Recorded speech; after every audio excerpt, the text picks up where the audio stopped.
South Sudan did not defeat North Sudan or Sudan in a tribal battle. It was a U.S. project.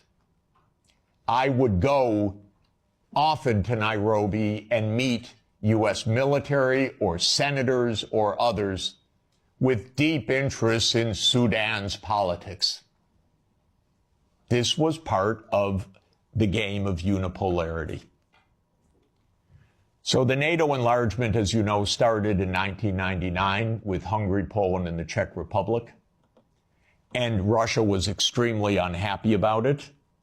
But these were countries still far from the border. And Russia protested, but of course to no avail. Then George Bush Jr. came in. When 9/11 occurred, President Putin pledged all support. And then the U.S. Decided in September 20th, 2001, that it would launch 7 wars in 5 years.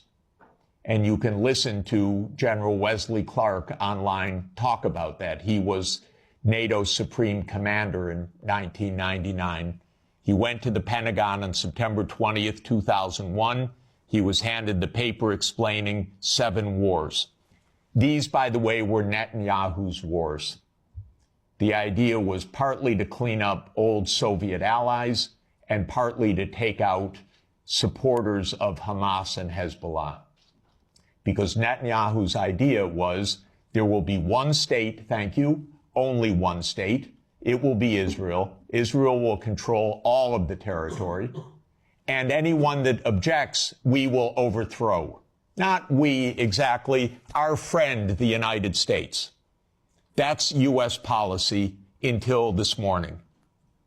We don't know whether it will change.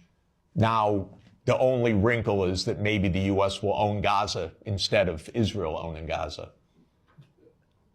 But the idea has been around at least for 25 years. It actually goes back to a document called Clean Break that Netanyahu and his American political team put together in 1996 to end the idea of the two-state solution. You can also find it online. So these are projects. These are long-term events. These aren't, is it Clinton? Is it Bush? Is it Obama? That's the boring way to look at American politics, as the day-to-day game. But that's not what American politics is.